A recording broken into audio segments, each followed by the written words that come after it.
तो वाच्य किसे कहते हैं, सबसे पहले हम ये जानेंगे। तो वाच्य कहते हैं जब हमें वाक्य में ये पता चले कि कर्ता की प्रधानता है या कर्म की प्रधानता या भाव की प्रधानता। तो वाक्य में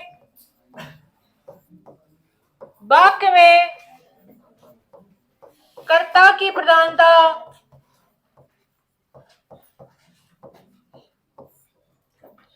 तो जब हमें ये पता चले कि वाक्य में कर्ता की प्रधानता है या कर्म की प्रधानता है, कर्म की प्रधानता है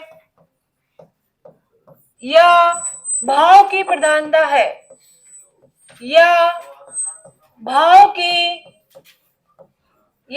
की प्रधानता है, उसे वाच्य कहते हैं, उसे वाच्य कहते हैं।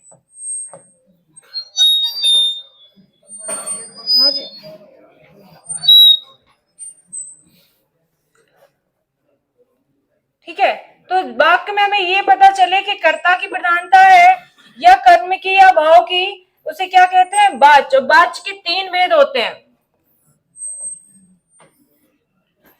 कृतवाच्य, कर्मवाच्य और भाववाच्य।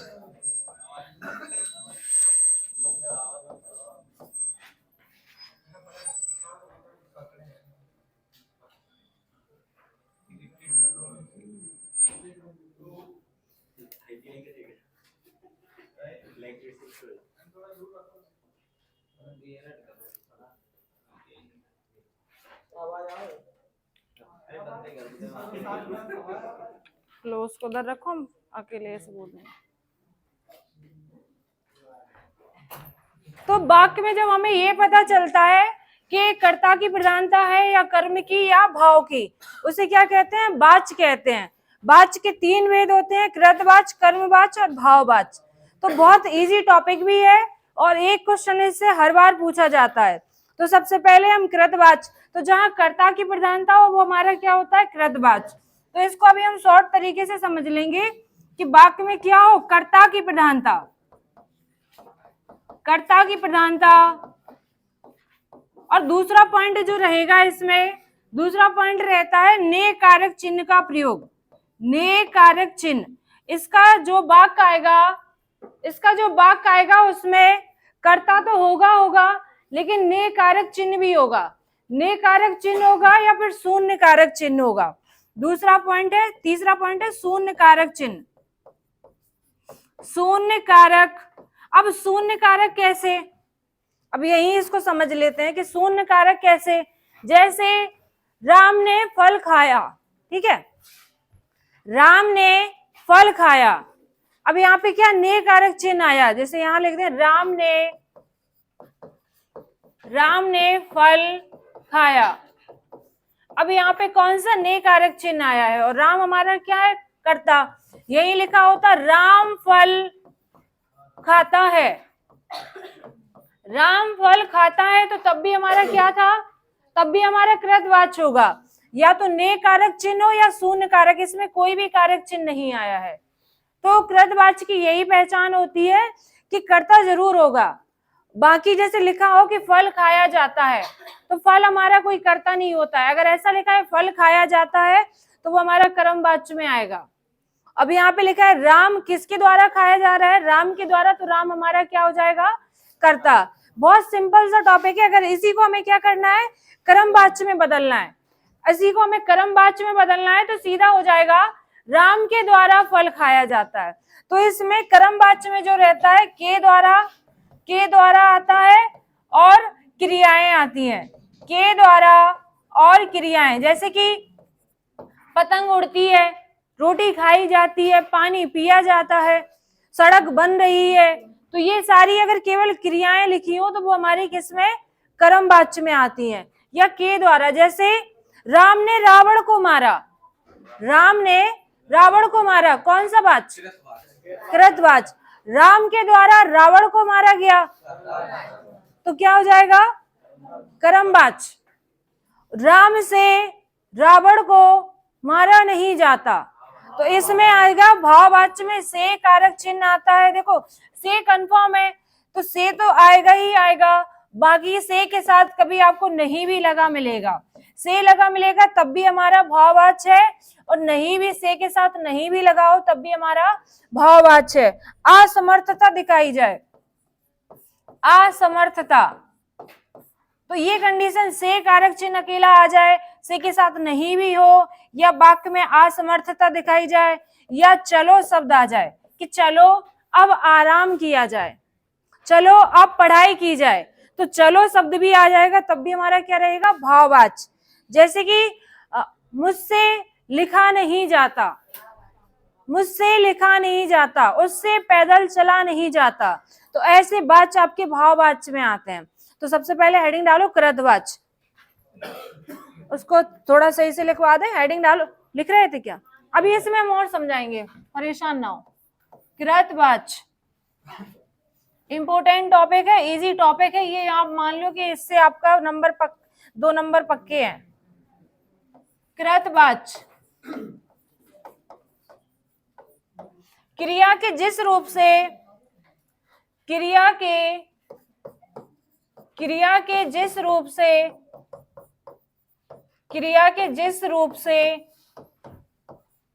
हमें ये पता चले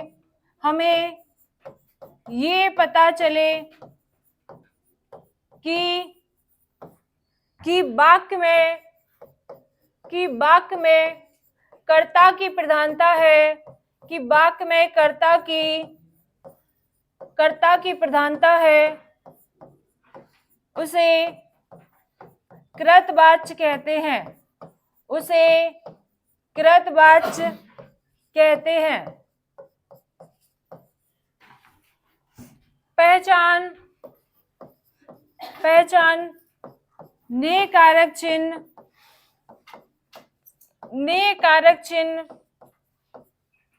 या फिर शून्य कारक चिन्ह। अब ने कारक चिन्ह या शून्य कारक चिन्ह, लेकिन कंडीशन तभी रहेगी जब उसमें कर्ता भी हो। जैसे वाक्य कुछ लिख रहे हैं, जैसे राम ने रावण को मारा, राम ने रावण को मारा। अगर ऐसे भी लिखा है तो हमें सिर्फ ने कारक चिन्ह से मतलब है, को से हमें कोई मतलब नहीं है, बस ने आना चाहिए। राम ने रावण को मारा, के द्वारा नहीं आना चाहिए, के द्वारा आएगा तो वो कर्म वाच्य में चला जाएगा। किसान ने फसल को काटा,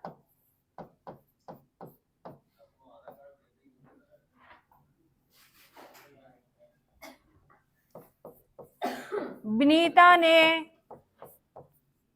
गाना गाया, विनीता ने गाना गाया।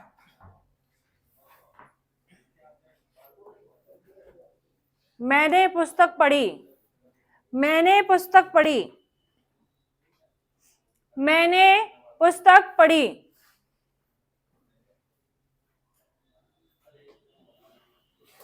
इसी को अगर कर्म वाच्य में बदलेंगे, अगर जैसे कि इसी से समझ लो, अगर इसको बोल दिया जाए, क्योंकि वाक्य परिवर्तन से आ जाते हैं कि कृत वाच्य से कर्म वाच्य में बदलो, कर्म वाच्य से भाव में बदलो। तो राम ने रावण को मारा, तो राम के द्वारा रावण को मारा गया, कर्म वाच्य। किसान ने फसल को काटा, किसान के द्वारा फसल को काटा गया। विनीता ने गाना गाया, विनीता के द्वारा गाना गाया गया। ठीक है, तो ये आपका कर्म वाच्य में हो जाएगा। विनीता से गाना गाया नहीं जाता, तो कौन सा हो जाएगा भाववाच्य। किसान से फसल काटी नहीं जाती, राम से रावण को मारा नहीं जाता, भाववाच्य। अगर से भी लिखा है, एक कंडीशन ये भी आती है कि से अकेला भी लगा मिलेगा, तो से अकेला भी मिलेगा तब भी हमारा भाववाच्य रहेगा, से के साथ नहीं भी मिलेगा तब भी हमारा भाववाच्य। चलो शब्द लिखाओ, तो चलो स्टार्टिंग में लिखाओ, तो वो हमारा किस में भाववाच्य में। हेडिंग डालो कर्मवाच्य। कर्मवाच्य कृतवाच्य सभी को समझ आया? ठीक है। कर्मवाच्य अलंकार पूरे हो चुके थे, इसलिए कहते हैं कि थोड़ा वेट किया करो। आप लोग लंच के बाद कुछ लोगों को बहुत जल्दी थी, इसीलिए अब कुछ तो है जो रुके रहे, उनको भी भूख लगी थी कुछ। हाँ देखो उसका पढ़ा तब भी वो 4 बार के हमारा रिवीजन हो जाए। कर्मवाच्य क्रिया के जिस रूप से, लंच अंच लेके आया करो ना सब। क्रिया के जिस रूप से यह पता चले कि वाक्य में कर्म की प्रधानता है, वाक्य में कर्म की प्रधानता है, उसे कर्मवाच्य कहते हैं। उसे कर्मवाच्य कहते हैं। उसे कर्मवाच्य कहते हैं। जैसे अब इसकी पहचान लिख लो। पहचान के द्वारा या वाक्य में क्रिया और कर्म ये सारी चीजें आएंगी। क्रियाएं, ज्यादातर क्रियाएं होना, जैसे कि के द्वारा वाले ज्यादा पूछे जाते हैं। जैसे मीना के द्वारा पुस्तक पढ़ी गई। मीना के द्वारा पुस्तक पढ़ी गई।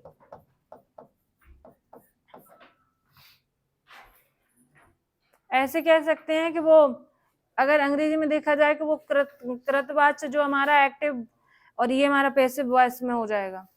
वाई नहीं, किसके द्वारा? तो मीना के द्वारा पुस्तक पढ़ी गई। सड़क बन रही है। सड़क बन रही है। पतंग उड़ रही है। पतंग उड़ रही है।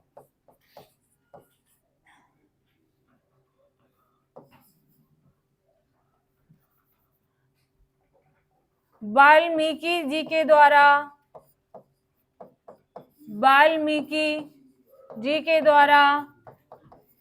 रामायण लिखी गई। हाँ, वाल्मीकि ने रामायण लिखी तो वो हमारा कृत में आ जाएगा। वाल्मीकि जी के द्वारा रामायण लिखी गई। लिखो तो सरल है, सभी को समझ में आया। और ये फ्री के नंबर हैं, 2 नंबर, एक हर बार आता है।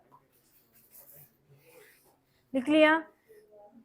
देखो आप जैसे रचनाएं वाला आपका जो रह जाएगा, तो रचनाएं हम आपको जो आपका ग्रुप बना हुआ है एक तो उसमें डाल देंगे। बाकी की जैसे कि छंद है तो एक दिन में हो सकता नहीं हो पाए कंप्लीट, तो कल हो जाए। कल में सोचें आपका पूरा हिंदी का सोच रहे खत्म कर दें। उसके बाद जैसे रचनाएं रह जाएंगी तो वो आप याद करना, साथ ही हम ऑनलाइन उसकी प्रैक्टिस करवा देंगे। अब वो ऑनलाइन में आपकी जिम्मेदारी है कि आप लोग जुड़ के रचनाओं को कैसे जानेंगे कि कौन सी रचना हमारी कितनी पूछी गई है, कौन सी राइटर की रचनाएं सभी आती हैं, किसी की एक आध 2 आती हैं। तो वो आपकी जिम्मेदारी है, हमारा काम पढ़ाना रहेगा। बस क्या बोल देंगे कि इतने बजे क्लास रहेगी, आप लोगों को जुड़ना है और उसमें समझना है। वहां हर पॉइंट को बताते हुए चलेंगे। लिख लिया? हेडिंग डालो भाववाच्य। भाववाच्य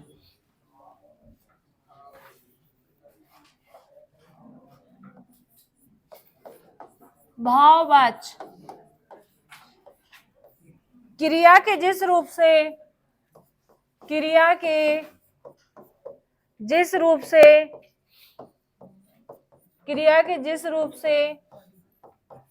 हमें यह पता चले कि वाक्य में भाव की प्रधानता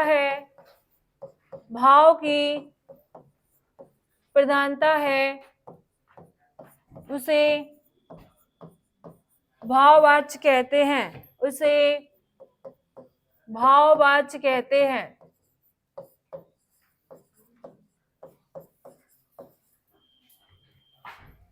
उसे भाववाच्य कहते हैं। पहचान से कारक चिन्ह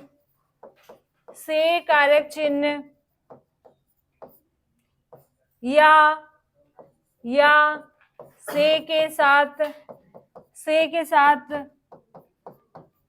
निषेधात्मक शब्द का प्रयोग, से के साथ निषेधात्मक शब्द का प्रयोग, क्या निषेधात्मक शब्द क्या नहीं, ठीक है, निषेधात्मक शब्द का प्रयोग व्यक्ति की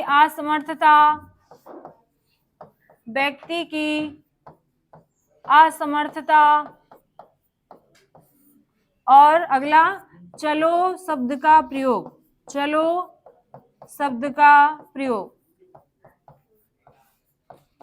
ये कंडीशन अगर आती है तो हमारा कौन सा वाच्य होगा? भाववाच्य होगा। ये पहचानने के तरीके हैं कि अगर वाक्य में असमर्थता भी दिखाई जा रही तब भी हमारा क्या रहेगा? भाववाच्य। इसके बाद से कारक चिन्ह लगा है तब भी हमारा भाववाच्य, से के साथ नहीं शब्द लगा है तब भी भाववाच्य, और चलो शब्द लगा है तब भी हमारा भाववाच्य। लिख लो, इसके वाक्य लिखवा दें।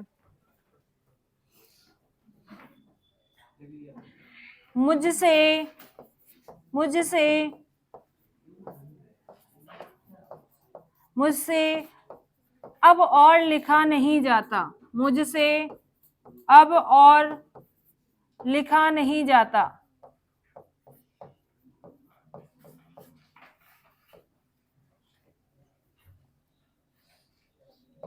लिखा नहीं जाता।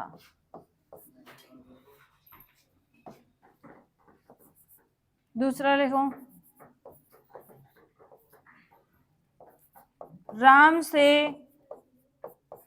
राम से चला नहीं जाता। चला नहीं जाता।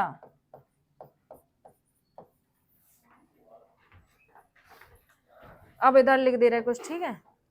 चलो अब पढ़ाई की जाए। चलो अब पढ़ाई की जाए।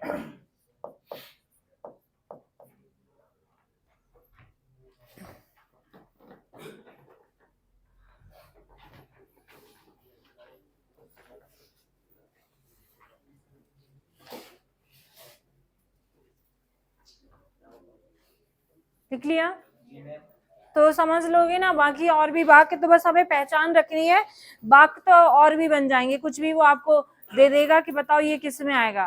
तो इनमें जो हमें याद रखना है वो पहचान से हमें याद रखना है कि इसकी पहचान क्या होती है। पहचान से ही चीजों को आप छांट पाओगे। तो वाच्य में किसी को कोई दिक्कत? बाकी वाच्य की आप लोग घर पे जाके प्रैक्टिस सेट से टॉपिक वाइज प्रैक्टिस करो। टॉपिक वाइज कर रहे हो या मिक्स क्वेश्चन की कर रहे हो?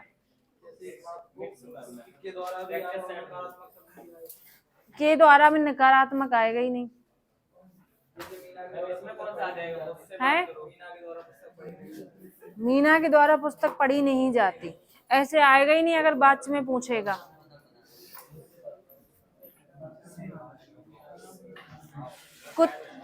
बात सुनो, कुत्ता है, तुम उसको सींग लगा दोगे तो वो अजीब नहीं लगेगा?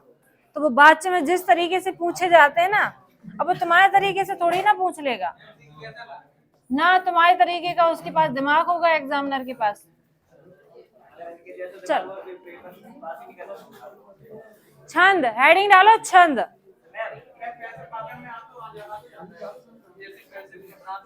अरे पूरे तरीके से हम लोग हिंदी को इंग्लिश से नहीं जोड़ सकते ना, हिंदी अलग इंग्लिश अलग, थोड़े थोड़े जुड़ते हैं। बाकी आप सोचो सेम इंग्लिश का और हिंदी का सेम हो तो सेम नहीं होता। छंद से भी, सभी शांत रहो, छंद से भी हर बार देखो काव्य वाला जो पोर्शन है रस छंद अलंकार, इनसे लगभग 4 से 5 क्वेश्चन बनने की संभावना रहती है।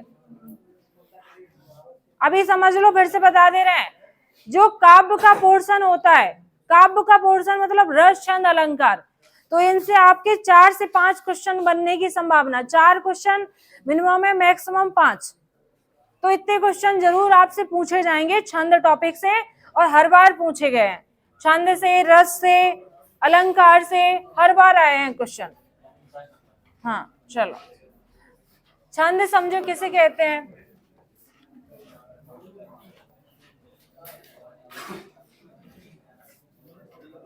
किसी पंक्ति में वर्ण, मात्रा, यति, गति, तुक, लय, गढ़। किसी पंक्ति में वर्ण, मात्रा, यति, गति, तुक या लय या गढ़ के आधार पर जो वाक्य रचना तैयार की जाती है,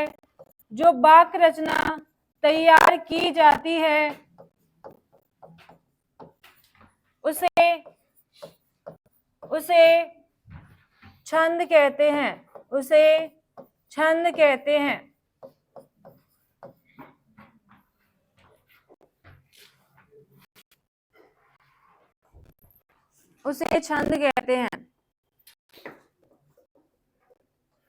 लिख लिया?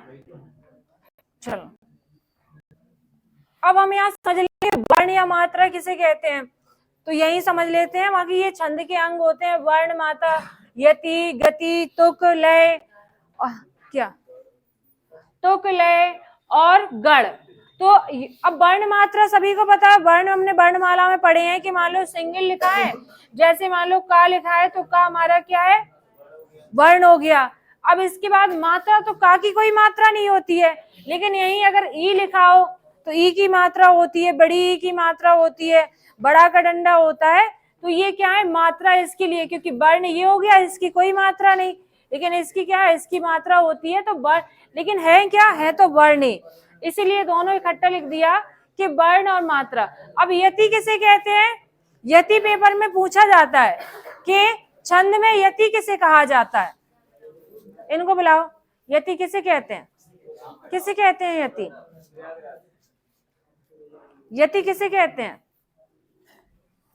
पीछे तुम्हारा ऐसा कौन सा बिजनेस डीलिंग हो रही है कि तुम बराबर पीछे देखे जा रहे हो? एक तो वैसे भी तुम्हारे विद्युत बल्ब दिमाग की देर में खुलते हैं, ऊपर से तुम पीछे लगे रहते हो। अब यहाँ यति किसे कहते हैं? यति कहते हैं किसी पंक्ति में जहां हम विराम लेते हैं, किसी पंक्ति में जहां विराम लिया जाता है जो कॉमा लगा रहता है।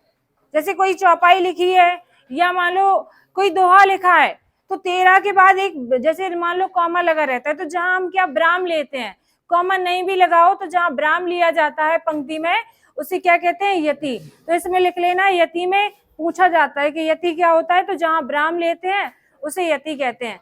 गति कहते हैं पढ़ने की जो आपकी स्पीड होती है, उसे क्या कहते हैं? गति कहते हैं। तुक या लय कहते हैं जो आपका बोलने का फ्लो रहता है। फ्लो मतलब तुकांत में उसमें आ जाता है, तो तुक या लय बात एक ही हो जाती है। सुर में कहने मतलब सुर में नहीं कोई चीज गाते हैं, तो उसे क्या कहते हैं? तुक या लय। गढ़ कैसे कहते हैं? तो देखो गढ़ का प्रयोग जो है वो आपका, अभी हम छंद के भेद पढ़ेंगे, तो छंद के भेद में गढ़ का प्रयोग वर्णिक छंद में किया जाता है, आपके मात्रिक छंद में गण का प्रयोग नहीं किया जाता है। और इनको अभी समझने से कोई मतलब नहीं है, 8 होते हैं, ये हम लोग वर्णिक छंद में इनको समझेंगे। तो गण का प्रयोग यहाँ आपके मात्रिक में नहीं होगा, गण का प्रयोग वर्णिक में होगा, तो वहां हम आपको गढ़ समझा देंगे, क्योंकि अभी कोई समझने का मतलब नहीं है। अब इसके बाद हम समझेंगे छंद के प्रणेता किसे कहा जाता है। तो छंद के प्रणेता मतलब छंद के एक होते हैं ना जनक, कौन होते हैं, तो छंद के प्रणेता पिंगल ऋषि को कहा जाता है। छंद के प्रणेता पिंगल ऋषि को कहा जाता है। ये इंपोर्टेंट फैक्ट है आपका कि छंद के रचयिता या छंद के प्रणेता कौन है? पिंगल ऋषि को कहा जाता है। जैसे रस, रस के कौन थे? रस के कौन थे? भरत मुनि। हाँ, ऐसे छंद के कौन है? पिंगल ऋषि। अब छंद के प्रणेता पिंगल ऋषि को कहा जाता है, तो छंद को पिंगल शास्त्र भी कहा जाता है। छंद को पिंगल शास्त्र भी कहा जाता है। पिंगल शास्त्र भी कहा जाता है।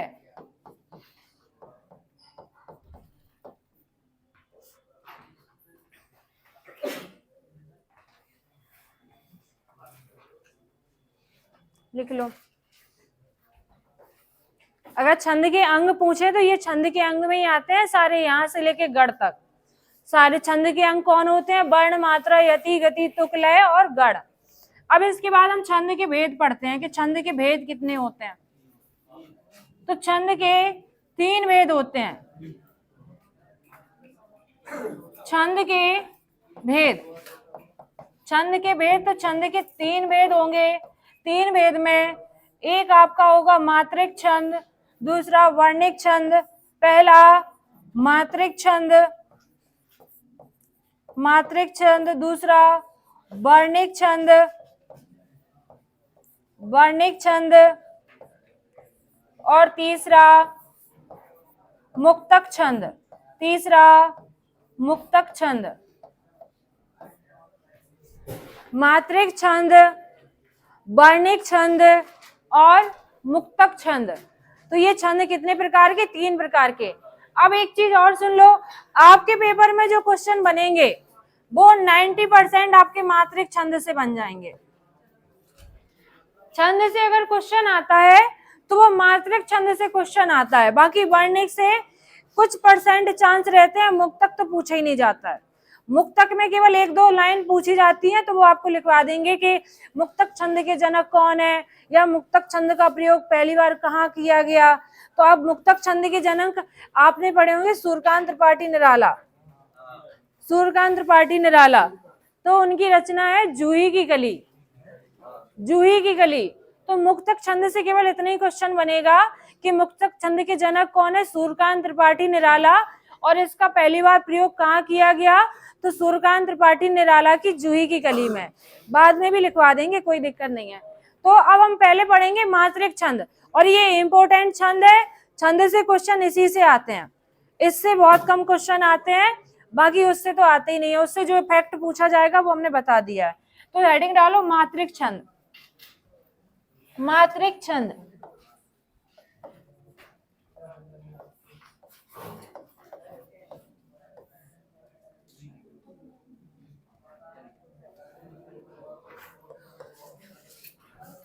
अब जैसा कि इसका नाम है मात्रिक छंद, तो इसकी अगर एक डेफिनेशन देखी जाए तो किसी पंक्ति में जब रचना किसके आधार पर हो? मात्राओं के आधार पर। मात्राओं के आधार पर हो, वो हमारा क्या होता है? मात्रिक छंद। ये 3 प्रकार का होता है, सममात्रिक, अर्ध सममात्रिक और विषम मात्रिक। तो 3 प्रकार से ये होता है। बाकी अब इसको पढ़ने के लिए पहले हमें मात्राएं पढ़नी पड़ेंगी कि किस स्वर की कितनी मात्राएं होती हैं। तो सबसे पहले केयरफुली सब लोग मात्राएं समझो, क्योंकि वो जरूरी है। अगर मात्राएं छांट लोगे तो फिर आपको, जैसे कोई लाइन लिखी है उसमें याद रहेगा कि दोहा में 13-11 होती हैं, हर गीतका में 28 होती हैं, और गीतका में 26 होती हैं, रोला में 24 होती हैं, और चौपाई में 16 होती हैं। तो जब आपको ये मात्राएं गिन लोगे तभी तो छांट पाओगे कि किस वर्ण की कितनी मात्राएं आती हैं। तो यहाँ मात्राएं समझाएंगे। पहले लिख सकते हो, जहां पर रचना, वाक्य रचना मात्राओं के आधार पर की जाए उसे मात्रिक छंद कहते हैं। चलो अब यहाँ हम समझते हैं हास्य स्वर। हास्य स्वर या इसी को क्या कहा जाता था? लघु स्वर।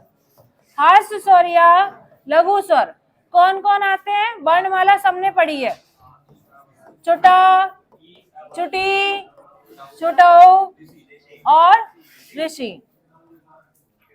अब यहाँ हम देखेंगे चुटा की जो मात्रा रहेगी, तो हास्य स्वर की केवल 1 मात्रा होती है।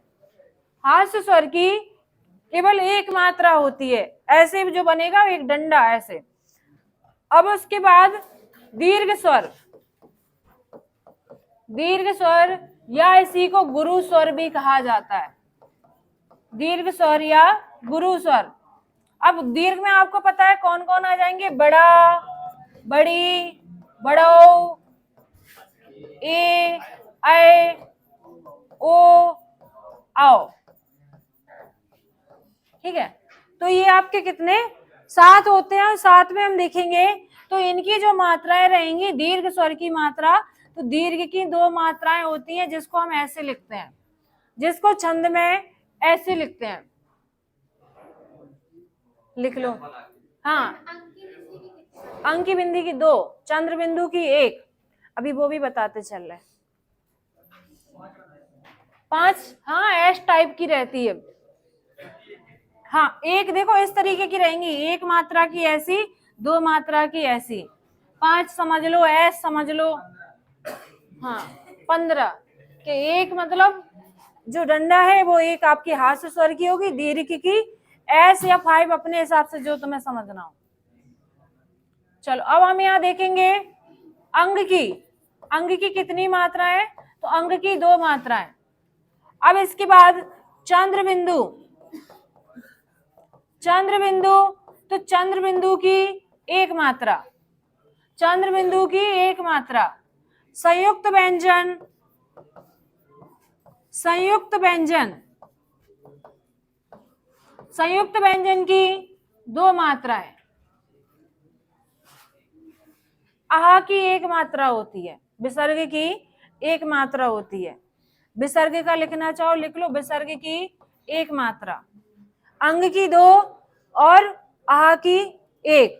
चंद्र बिंदु की 1। संयुक्त व्यंजन कौन कौन से होते हैं, छद, त्रग, ज्ञा और श्रा।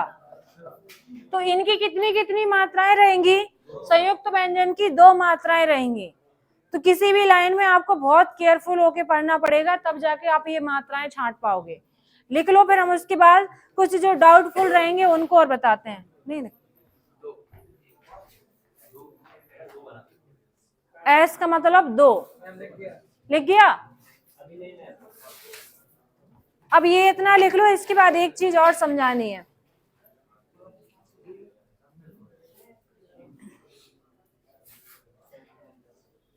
जैसे कि अलंकार में फिक्स उदाहरण होते हैं कुछ, जो आपको एग्जाम्पल हमने लिखवाए हैं उनमें से ही अधिकतर पूछे जा सकते हैं। लेकिन मात्रिक में क्या है, मात्रिक ये छंद में फिक्स क्वेश्चन नहीं होते हैं। मान लो पता नहीं कौन सा उदाहरण आपसे रख दे कि बताओ कोई भी दोहा, अब मान लो दोहा से है तो दोहा वो पता नहीं कौन सा दोहा उठा के आपसे पूछ दे, क्योंकि क्या है वहां पे एग्जामिनर को भी पता रहता है कि बच्चे मात्रा के अकॉर्डिंग छांट लेते हैं कि इसमें क्या आएगा। इतना लिख लिया। अब समझो, जैसे मान लो कोई आधा शब्द आया है, आधा शब्द आया है और ऐसे लिखा है तय। अब ऐसे लिखा है तय, तो अब आधे शब्द की कोई मात्रा नहीं मिलेगी, यहाँ सीधा कितनी रहेगी, 1 मात्रा, 1 मात्रा। यही अगर लिखा होता है सत्य, अगर लिखा है सत्य, तो यहाँ हम समझेंगे, तो बीच में अगर आधा शब्द रहेगा, तो बीच में आधा शब्द रहेगा तो वो पहले वाले को अपनी मात्रा के हम तो अधूरे हैं, चलो हमारी तुम हासिल तुम ले लो। तो अब यहाँ पे जो एस की रहेंगी, एस की 2 या की 1, इस तरीके से रहेंगी। बीच अगर स्टार्टिंग में आधा शब्द आता है और स्टार्टिंग में आधा शब्द मान लो जिस शब्द में लगा है, तो उसकी केवल 1 ही मात्रा रहेगी। अब ये मत कहना कि उसमें यहाँ में मान लो ऐसे डंडा लगाओ, तो डंडा रहेगा तो वो डंडा की मात्रा मिलेगी उसको, केवल सिंगल मान लो डंडा रहेगा तो ये या की वैसे 1 थी, इसमें डंडा लगा है तो 2 हो जाएंगी, और ऐसे तय लिखा है तो फिर हमारी 1 ही रहेगी। और बीच में कोई आधा शब्द आ जाता है तो वो हमारी कितनी मात्रा रहेंगी, जैसे मान लो लिखा है प्रभु, अब लिखा है प्रभु, कितनी मात्राएं रहेंगी, कितनी मात्राएं होंगी, 3 होंगी, 3 होंगी, 2 नहीं होंगी, क्योंकि ये आधा मान लो लगा भी है तो पा में आगे लगा है, और छुटऊ की कोई देखो, छुटऊ किस में आता है, हास में, तो 1 ही मात्रा होती है, तो भा में छुटऊ लगा है, कहने का मतलब 1 ही मिलेगी, उसे छुटऊ उटऊ की नहीं मिलेगी। यही मान लो लिखा है विक्रम, विक्रम लिखा है तो विक्रम में कितनी गिनो, 4 हो जाएंगी। अब ये आधा जो लगा है, क्योंकि छुट्टी की कोई मात्रा नहीं होती, मतलब कोई नहीं रहता है, एक रहती है तो वो वा को मिलेगी, तो एक, और इसमें क्या, इसकी 2 मान लो। अब ये आधा क्या करेगा, ये जैसे रा लगा है तो ये रा वा को मात्रा दे देगा, तो वा को मात्रा दे देगा, 2 का की 1 ही रहेगी, माँ की 1 रहेगी, तो 4 मात्राएं हो जाएंगी। फिर से बता दें, फिर से बता दें, तुम्हारी बुद्धि बहुत देर में खुलती, समझो। अच्छा, देर में समझ में ही आता है कि जानबूझ के पूछते हो। चल, अब यहाँ हम समझेंगे विक्रम में कितनी आएंगी, तो हम देखेंगे विक्रम में वहां में छुट्टी की मात्रा लगी है तो छुट्टी की 1 ही रहती है। यहाँ ऐसा नहीं होता कि कहो कि वहां की भी 1 रहे और छुट्टी की भी उसको 1 मिल जाए, ऐसा नहीं रहता है। इसमें मान लो चाहे छुटाऊ की लगी हो चाहे छुट्टी की लगी हो, लेकिन 1 ही रहेगी। इसके बाद मान लो ये का में क्या मिल गया, रा लगा है, तो जो का में रा लगा है ये अपनी मात्रा वा को दे देगा, वा को दे देगा तो वा की 2 हो जाएंगी। फिर इसमें का अकेला बचेगा तो का की 1, माँ अकेला है तो माँ की 1। ठीक है, इस तरीके से मात्राओं का प्रोसेस रहेगा। अब हेडिंग डालो मात्रिक छंद के भेद, ये लिख लिया सबने, वो चीज समझ लेना क्योंकि वहां गलतियां हो जाती हैं वाक्य में, मतलब लिखिए आधा शब्द लिखा है, अब यहाँ कितनी मात्राएं लगाएं, और 1-2 अगर ज्यादा होगी तो फिर गड़बड़ हो जाती है, हटा देंगे। मात्रिक छंद के भेद,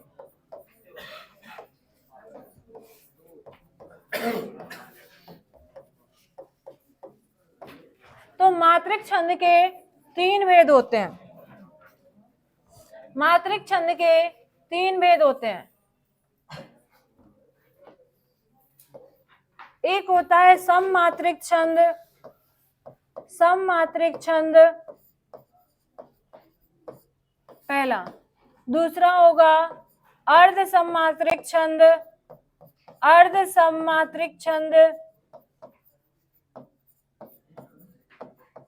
और तीसरा हो जाएगा विषम मात्रिक छंद, विषम मात्रिक छंद।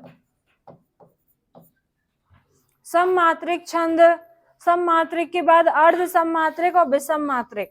अब यहाँ हम देखेंगे सममात्रिक में कौन आ जाएगा, तो सममात्रिक में आएगा चौपाई, चौपाई, रोला, गीत, हर गीत का, हर गीत का, और चौथा गीत का। तो ये आ जाएंगे सममात्रिक में। अर्ध सममात्रिक में दोहा, दोहा, सोठा,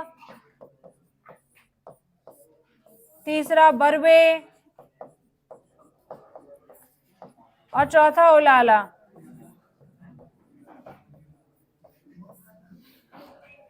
विषम मात्रिक में, तो विषम मात्रिक के 2 रहेंगे, 2 में पहला आ जाएगा कुंडलियां,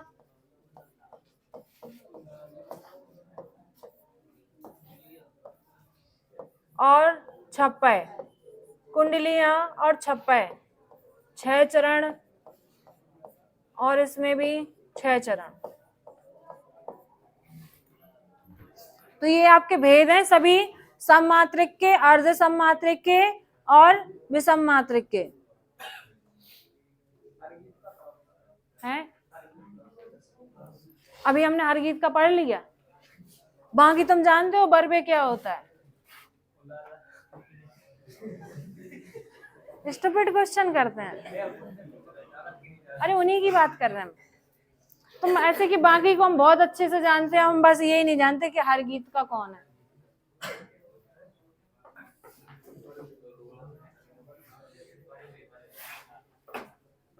हर गीत का छंद है, बस इतना जान लो तुम। लिख लिया? लिख लो, लिख लो।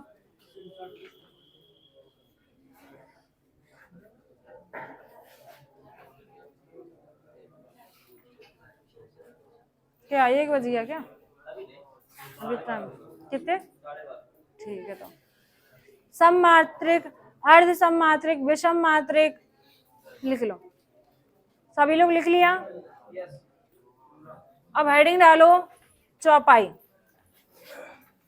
सममात्रिक छंद हेडिंग डालो, सममात्रिक में चौपाई।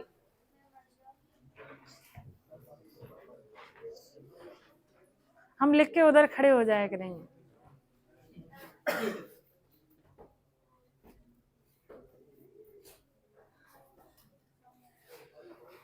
अब इससे क्वेश्चन कैसे बन सकते हैं? एक तो क्वेश्चन ऐसे बनेंगे, आपको मान लो पूछ लेगा बताओ कौन सा हमारा सममात्रिक छंद का भेद नहीं है। चौपाई, रोला, गीत का, सोठा। अभी तो लिखे हैं सामने तो पटर पटर बोल दोगे। उसके बाद फिर आपको याद रखना पड़ेगा कि ये हमारे किस में आते हैं। तो चारों और हर गीत का, चारों और हर गीत का, चौपाई और से कोई मतलब नहीं है, चौपाई, रोला, गीत का, हर गीत का। तो इसका याद कर सकते हो। बाकी के देखो बुलास्ट की कुंडलियां और छप्पा एक तरफ कर दो और इतने इसके याद है कि चारों और हर गीत का। तो चौपाई और से मतलब नहीं है, रोला। अब हर गीत का, तो हर गीत का और गीत का दोनों आ जाते हैं उसमें। इसमें मात्राएं पूछी जाए तो इसमें 16 होती हैं, इसमें 24 होती हैं, इसमें 28 होती हैं, इसमें 26 होती हैं।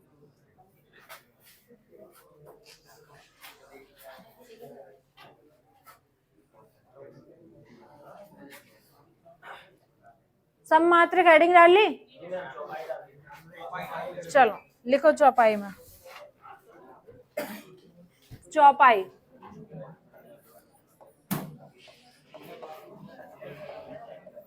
लिखो चौपाई एक सममात्रिक छंद है। चौपाई एक सममात्रिक छंद है। चौपाई एक सममात्रिक छंद है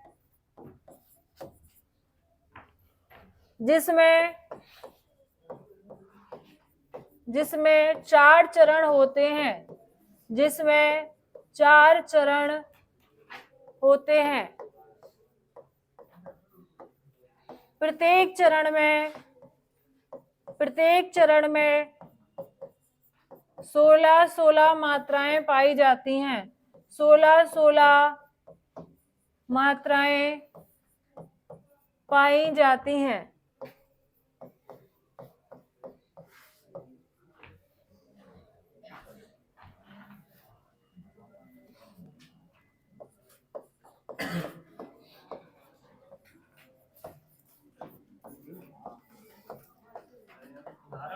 हाँ,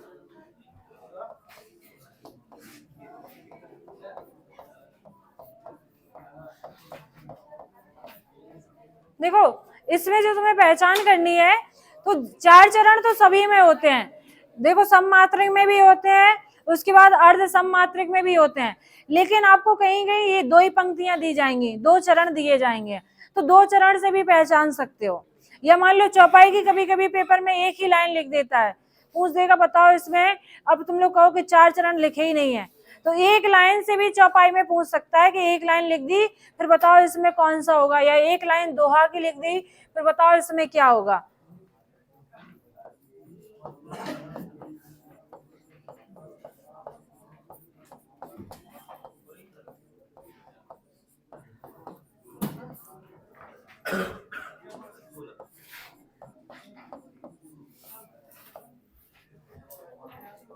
जय हनुमान ज्ञान गुण सागर, जय कपीस त्रिलोक उजागर, रामदूत अतुलित बलधामा,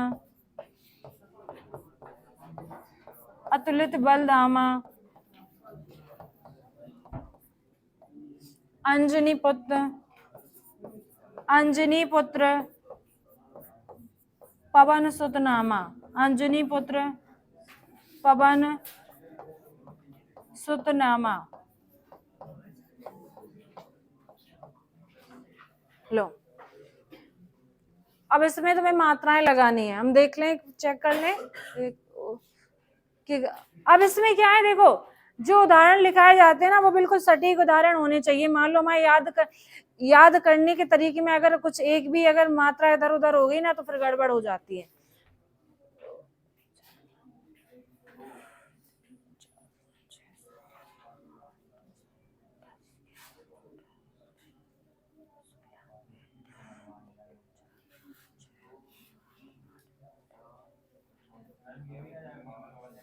हाँ, मंगल भवन भी आ जाएगा।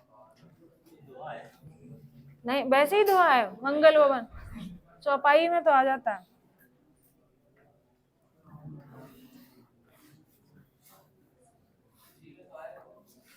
हाँ, इसी में आएगा।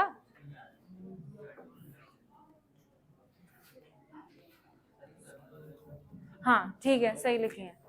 अब सभी की लग गई, नीचे वाले में नहीं आ रहे। 2 3 4 5 6 7 8 9 10 11 सही तो आ रही। देखो, अंग की 2 नहीं लगाई क्या?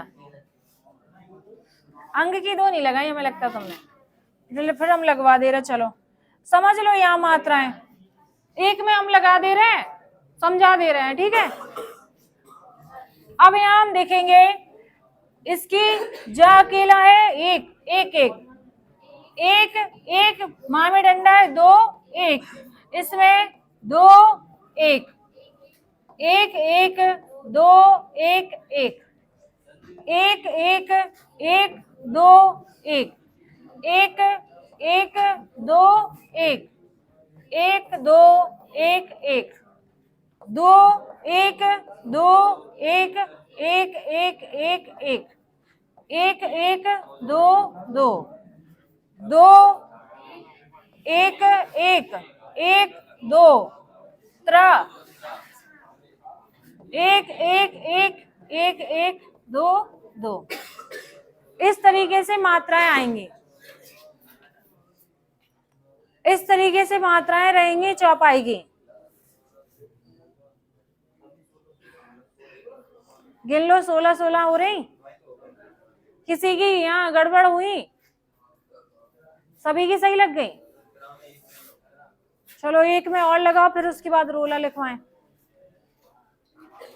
तुम देख के लगा रहे, तुमने खुद से नहीं लगा पाई क्यों? त्रा की तुम्हें पता नहीं था, संयुक्त व्यंजन है। संयुक्त व्यंजन लिखवाए छात्र ज्ञाश्रा, कितनी? 2 लिख लिया सबने? आप लोग लगा रहे हो कि पीछे मात्राएं लग गई हैं? हटा दें? चलो एक में और लगा लो, बस उसके बाद रोला लिखवाएं।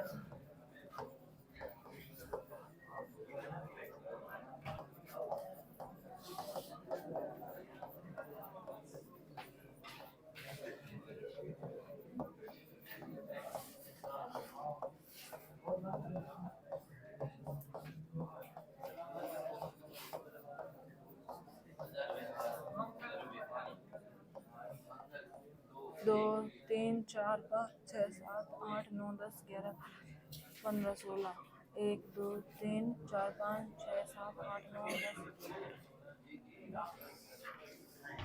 सू है, 1 मिनट रुक जाओ। लो अब लगाओ, लगाओ सभी। पहले में 16 है तो दूसरे में भी 16 ही आएंगी।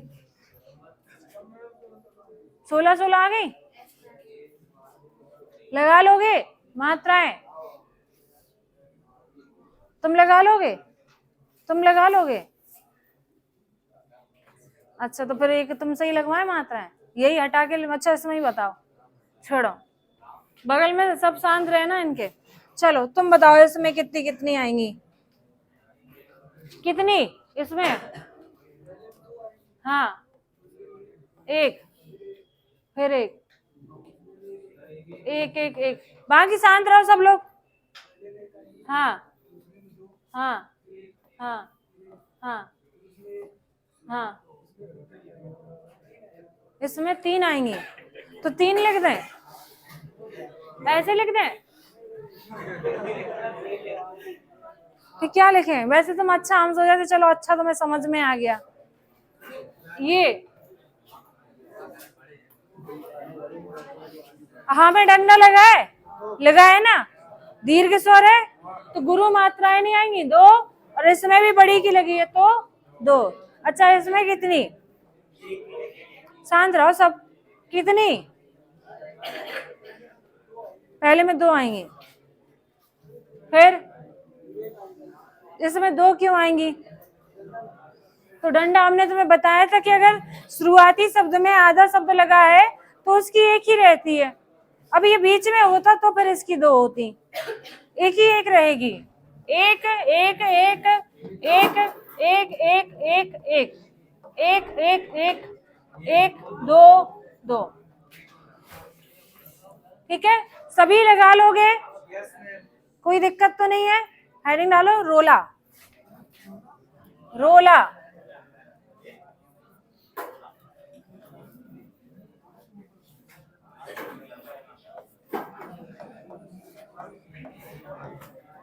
रोला।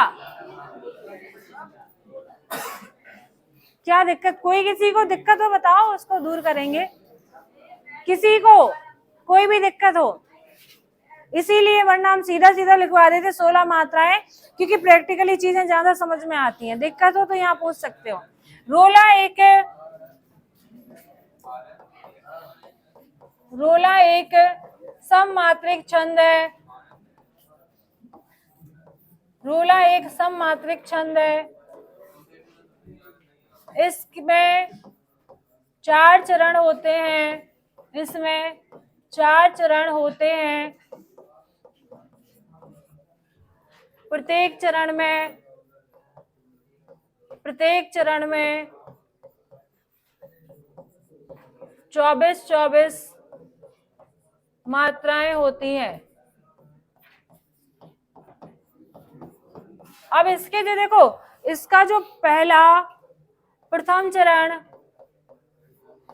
उसके बाद होता है द्वितीय चरण, उसके बाद होता है तृतीय चरण, उसके बाद होता है चतुर्थ चरण।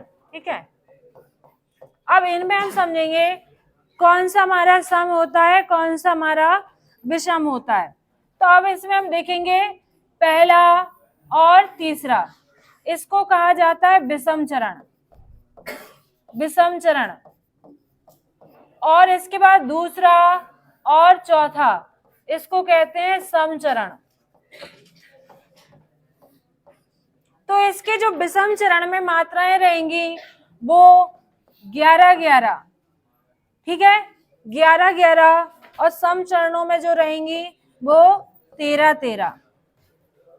सम चरणों में जो रहेंगी वो 13-13। तुम्हारे तो लिखे थे, फिर भी प्रैक्टिकल चल रहे हैं।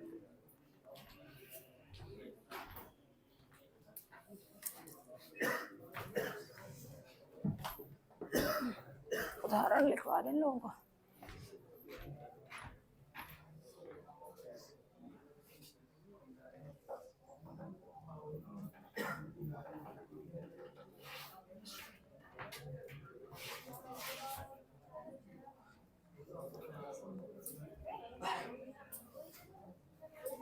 दो चरणों में भी पूछा जा सकता है, जरूरी नहीं कि 4 चरण पूछे, 2 भी आ सकते, बस छांटना पड़ेगा आपको। चलो हम इसके कुछ उदाहरण करवा दें।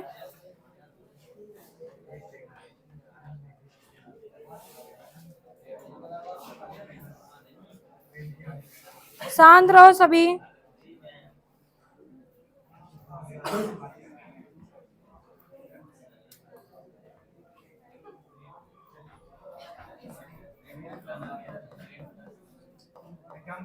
हाँ,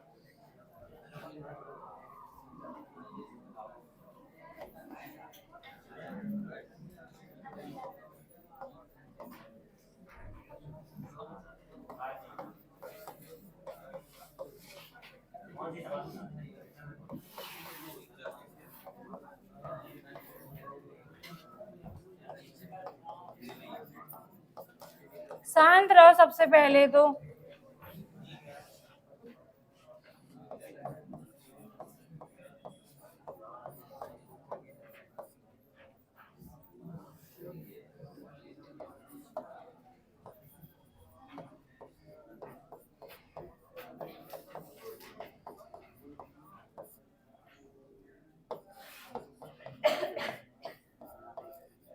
और इसकी पहचान देखो, अभी एक चीज इसमें हम समझाएंगे आपको।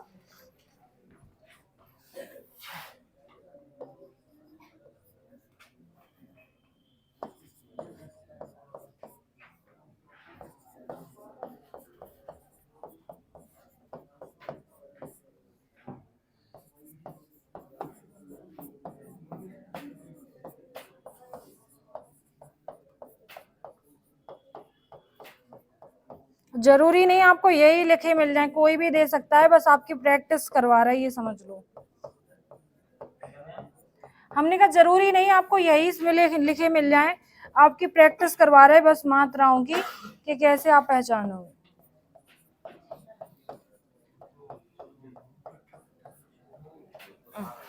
लिखो, उस साइड हो जाएगा, लिखो।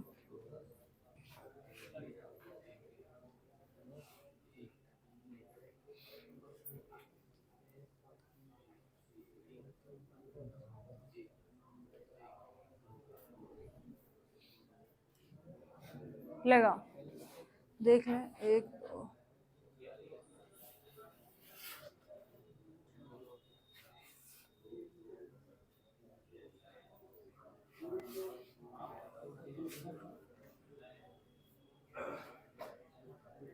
2 3 4 5 6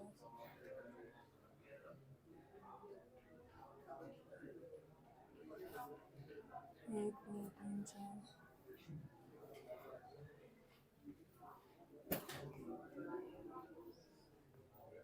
ठीक है, तो पहले में लग गई सभी की, दूसरे में 3 3 6 7 8 11 2 3 4 5 6 7 8 9 10 11 1 3 4 5 6 7।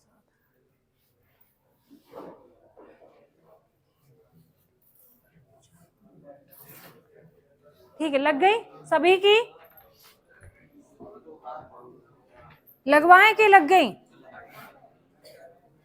देखो हम लगा दे रहे, चलो यहां समझ लो सभी, जिसको नहीं समझ में आया हो वो समझ लो। चलो अभी यहां समझो, देखो इसमें ओ की मात्रा लगी है कितनी? 2, 1 1 1 1 1 1 2 1 1 2 1 1 2 1 1 2 2। इसमें समझेंगे 1 1 2 1 1 2 1 2 2 1 1 1 2 1 1 2 2। इसके बाद यहाँ लगा दें फिर 1 2 1 2 2 2 1 2 1 1 1 2 2 2 2 1 2 1 2 2 2 1 1 2 2 1 1 2 2 2। अब इसमें आप एक चीज गौर करना, रोला में लास्ट वाले जो शब्द रहते हैं इनमें क्या 2 मात्राएं आती हैं, ऐसे कंडीशन बनेगी। क्यों ये क्यों बता रहे हैं? क्योंकि यही सेम कंडीशन आपकी सोठा में भी बनती है। सोठा में 11 13 भी हम देखेंगे, यति कहाँ है? 2 3 4 5 6 7 8 9 10 11। तो यहाँ हमारी क्या आई है? यहाँ हमारी यति आई है, तो 11। उसके बाद यहाँ कितनी? तो यहाँ 11 और यहाँ 13। अब यहाँ हम देखेंगे 1 2 3 4 5 6 7 8 9 10 11। अब यहाँ क्या आई है? यति आई है। फिर इसके बाद ये 13 होंगी, तो ऐसे 11 और 13। तो ये प्रथम चरण, ये तृतीय चरण, ये द्वितीय चरण, ये चतुर्थ चरण। इसमें भी सेम यही रहेगा कि 11 और 13 पे यति रहेगी। अब इसमें सोठा और रोला क्वेश्चन बनता है कि कौन सा छंद रोला के समान होता है। तो रोला के समान पूछेगा तो होता है सोठा, लेकिन अंतर क्या होता है कि 11 13 इसमें भी होती है और 13 11 नहीं होती हैं, उसमें भी 11 13 होती हैं। समझो उसको, इसीलिए बता रहे हैं 11 13 कंडीशन इसमें भी आएगी। 11 13 रोला, ठीक है। अब 11 13 सोठा, अब एक से क्या है? समान है, मात्राओं में समान है, लेकिन अंतर क्या रहेगा? रोला के अंतिम वाले शब्द में, अंतिम शब्द में एस एस ऐसा रहेगा, ठीक है। लास्ट में देखो, क्योंकि यहाँ भी एस एस मतलब गुरु गुरु मात्राएं आई हैं, तो रोला के अंतिम शब्द में क्या रहेंगी? गुरु गुरु मात्राएं, जबकि सोठा में ऐसा नहीं होगा। सोठा में ये कंडीशन नहीं बनेगी कि दोनों तरफ गुरु गुरु हो सकता है आपकी लघु लघु हो या एक गुरु हो एक लघु हो। केवल रोले में यही कंडीशन बनेगी कि दोनों में क्या लास्ट में गुरु गुरु मात्राएं रहेंगी, ठीक है। उसमें ऐसा कुछ अनिवार्य नहीं है। तो ये पहचान होती है। बाकी पूछा जाए कि दोहा के विपरीत कौन होता है, तो दोहा के विपरीत सोठा होता है। हालांकि रोला होता है, लेकिन रोला अलग परिवार का है, तो रोला नहीं गिना जाएगा क्योंकि रोला अलग परिवार का है। अब वहां हाँ लिख गया, हेडिंग डालो हर गीत का, हर गीत का।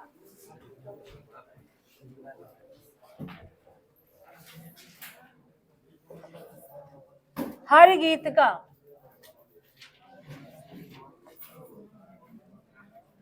हर गीत का एक सममात्रिक छंद है। हर गीत का एक सममात्रिक छंद है। सममात्रिक छंद,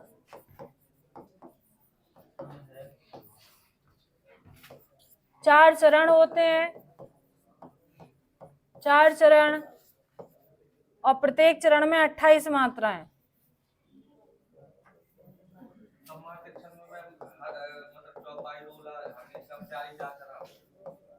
बता रहे अभी।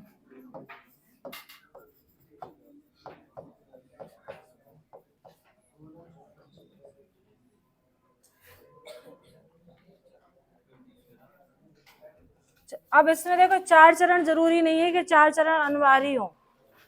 क्यों चार चरण इस वजह से अनिवार्य नहीं है क्योंकि आपकी एक पंक्ति में भी पूछा जा सकता है, क्योंकि एक पंक्ति में हमें पता है टोटल कितनी आती हैं, तो वो पेपर में पूरी आपको कथा नहीं लिखेगा कि पूरी पूरी लाइन लिख देगा फिर पूछेगा। एक लाइन में भी पूछ सकता है कि बताओ इसमें कितनी होंगी। तो अगर इसके प्रथम और तृतीय चरण में पूछे जाए तो प्रथम और तृतीय में कितनी होती, प्रथम और तृतीय, ये कौन से चरण हुए, विषम चरण।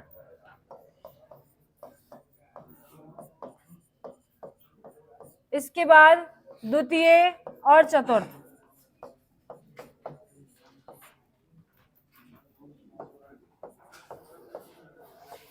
ये कौन से, समचरण। तो अगर विषम चरण में पूछेगा तो 16-16 और द्वितीय उसमें पूछेगा तो 12, तो 16-12 कितने होंगे, 28। लिखो 16-12।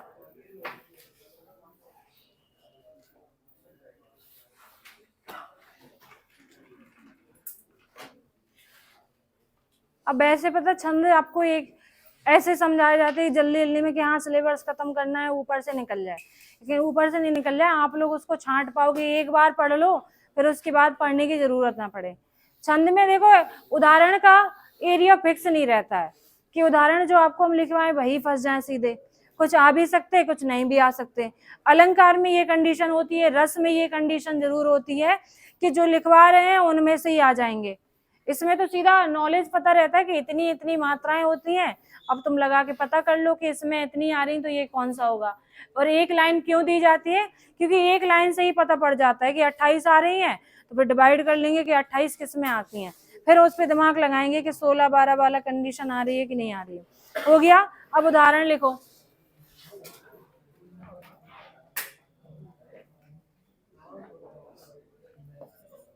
अन्याय सहकर,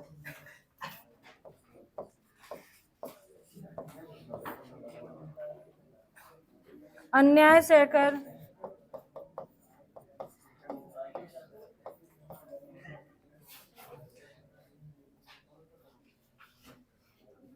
यहाँ लिखे दे रहा बाकी लाइन,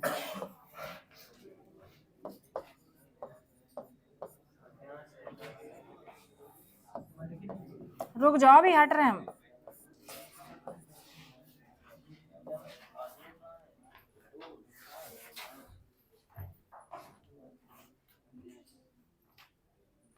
अन्याय सहकर, अब यहाँ पे बैठे रहना नहीं है, बैठे रहना है क्यों नहीं आएगा, क्योंकि ये है हरगीतिका का उदाहरण, तो अगर बैठे लगा देंगे तो मात्राएं फिर गड़बड़ा जाएंगी। इसीलिए आप जैसे पढ़ोगे, अगर मान लो एग्जाम्पल में बैठे रहना भी आता है तो ये आप सॉलिड है कि हरगीतिका का उदाहरण है, आप आंख बंद करके हरगीतिका लगा सकते हो कि अन्याय सहकर बैठे रहना, और ये वाला पूछा जाता है।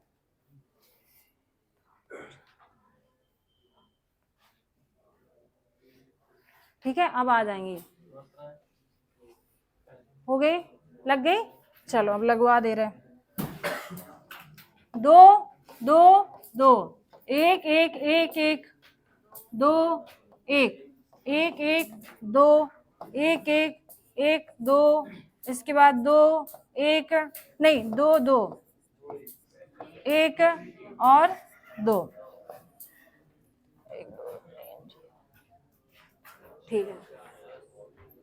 देख लो, पहले में 16 होंगी और दूसरी लाइन में 12 होंगी। पहले में 16, दूसरे में 12।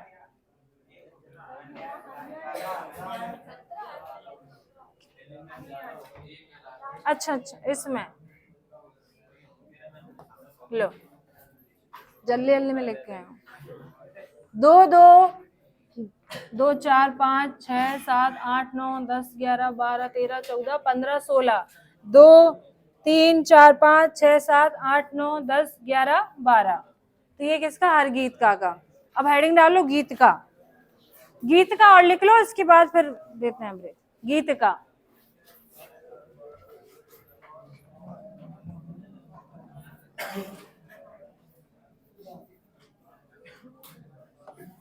गीत का छंद,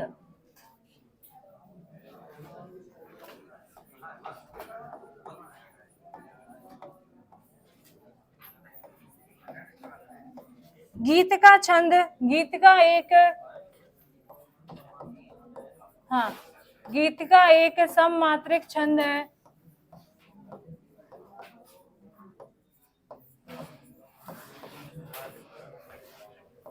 चार चरण होते हैं।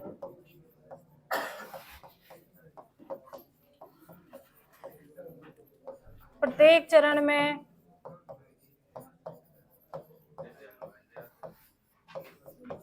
26 मात्राएं होती हैं।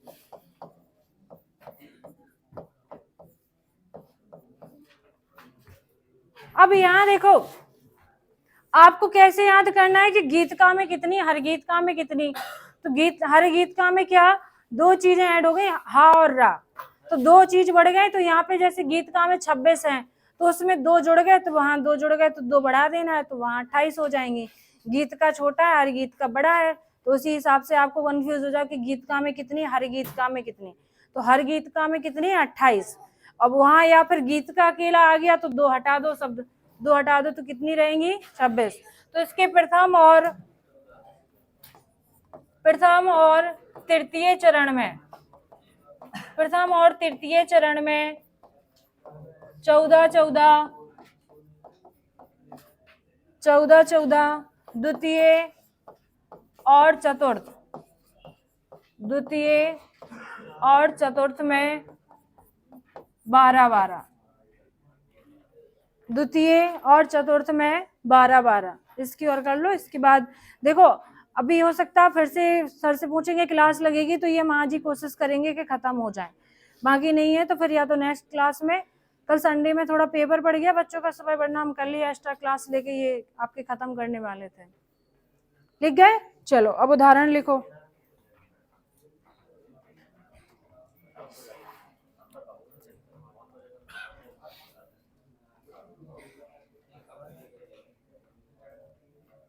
यहाँ लिख दे नीचे।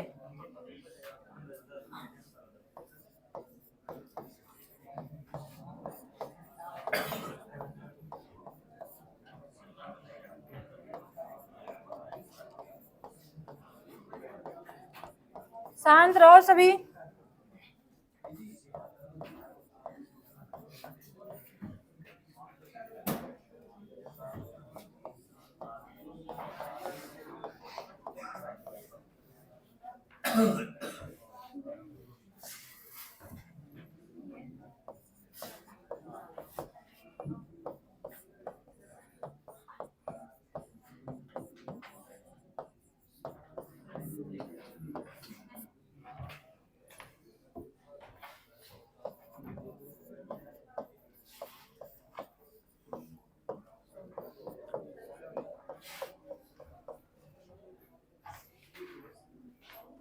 लगाओ।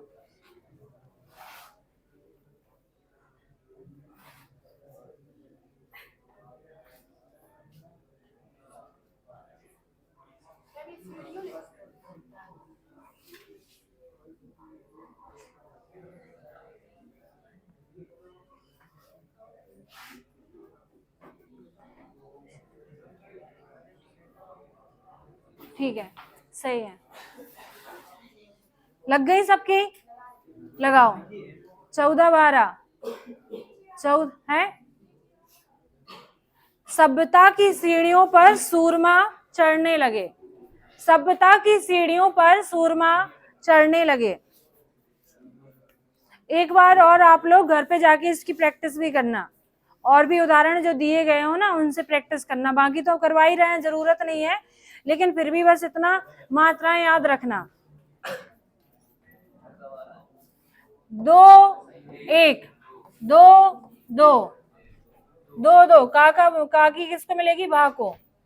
2 1 2 2 2 1 2 1 1 2 1 2 2 1 2 2 2 1 2 1 1 2 1 2 1 1 2 और 1 2 14 12। ठीक है, ये वाला जैसे गीतिका में पूछा जाता है तो इसको कह सकते हैं कि ये इम्पोर्टेंट है, ये आता है पेपर में। साधु भक्तियों में वाला, ये वाला पेपर में गीतिका से अगर पूछा जाता है तो आ सकता है। बाकी हमारा मानना तो ये है कि केवल मात्राएं याद रखो, क्योंकि उदाहरण रटने से इसमें कोई फायदा नहीं है। हाँ, मात्राएं याद आ जाती हैं तो उदाहरण कर ले जाओगे, इसमें उदाहरण रटने की जरूरत नहीं पड़ेगी। लिख लिया सभी ने? तो अब दोहा वाला भी लिखवाएं कि अभी नेक्स्ट क्लास अगर सर से पूछते हैं होती है तो फिर नेक्स्ट क्लास में लिखवा देंगे। टाइम भी हो गया, चलो ठीक है। बाकी का देखो टाइम मिलता है तो आज ही खत्म कर देंगे।